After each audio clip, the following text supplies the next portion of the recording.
Hey, this is Dave from the Centurions Review. I picked up Metagaming's Hotspot. It's Microgame number 15. Picked it up on eBay, I don't know, 10 or 15 bucks. This is kind of a unique game. Let's open it up here. I haven't read the rules, but I've glanced through them, and it's definitely unique. We'll get into that. Oh, here we have a postcard where you can request a Metagaming catalog. I guarantee that facility no longer exists. I mean, that's from, Jesus Christ, 40 years ago. Inside you have a rule book, counters. The counters, they're cut on one side, the rest you have to cut out with the scissors, and it looks like this stuff up here you have to cut out with the scissors too.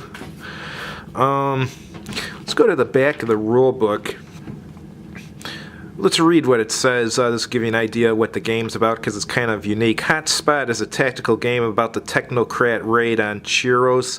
The Ziegler corporations maintain fragile floating platforms called crustals that move through the molten rock. The crustals are defended by infantry and hovercraft. The technocrat attackers are strong, but they must capture crustals quickly because their attack platforms break up and their units melt into the lava. You decide the outcome in this fun and exciting game. This is what I like about microgames. Sometimes they have kind of silly storylines. Other times they're kind of cool. Other times they're really unique. This is really unique. I mean, basically this is a molten world and the whole surface is lava other than some man-made platforms called crustals, and you have some temporary platforms that you can put your troops on for the first 4 turns before those melt into the surface. So it's a race against time to capture the crustals so your infantry aren't killed by the lava.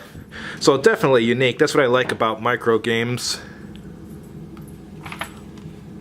Yeah, this is from 1979. Here it's got an advertisement for the Space Gamer. That's kind of a cool magazine. I don't know if any of you guys have ever read that back in the day. Here's a mission briefing. I read that. That's just some fluff. And then the introduction, that's basically what I just told you. And talking about the game components, preparation for play, game turn sequence, Ziegler crustal movement, Ziegler regular movement. Let me zoom this in a little bit so you can see better. Ziegler combat, Ziegler second movement, technocrat crustal and attack platform movement, technocrat regular movement, and crustal control. Here's something you don't see often. It's not. I wouldn't call it it's not a full color illustration, but this is the first illustration I've seen in the Metagaming book that wasn't just black ink on a white page.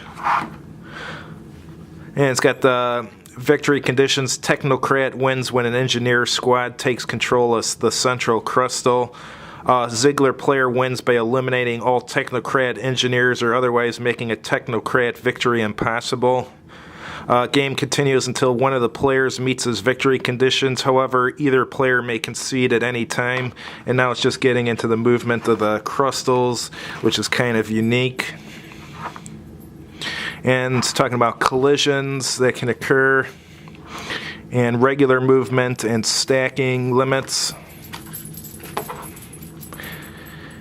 Infantry breakdowns, overruns, close assaults, combat. So it sounds like what you'd expect in an infantry combat game.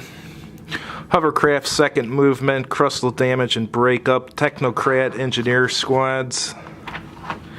And here it's got the combat results table, the close infantry assault table, and the crustal damage chart. And on this side it's showing you the different units. And the rules are 20 pages long. They don't look bad though, they look pretty reasonable. And let's take a look at the map. The map is pretty bad. Here it is. I mean, let me zoom out so it's a little more visible. But there's nothing to it. I mean, it's got a few a combat results table, crustal damage chart, crustal control chart, and on the other side, close infantry assault table. But yeah, it's just basically some hexes in an area that's supposed to be a pool of lava, and that's it. So Metagaming isn't known for having good-looking maps. They had some of the simplest slash worst maps in history, but good thing is most of the metagaming games were good, even though the maps were horrible. And as you see, the counters are pretty simple, but these are better than most of the metagaming counters I've seen. At least they have actual artwork on them. I'm sure it's just a line drawing, but they've had some counters that were much worse than this. So actually the counters are pretty decent for metagaming here. But one of these days I'll get a chance to try this game, and when I do, I will write up a review and post it on the Centurion's review. Thanks for watching.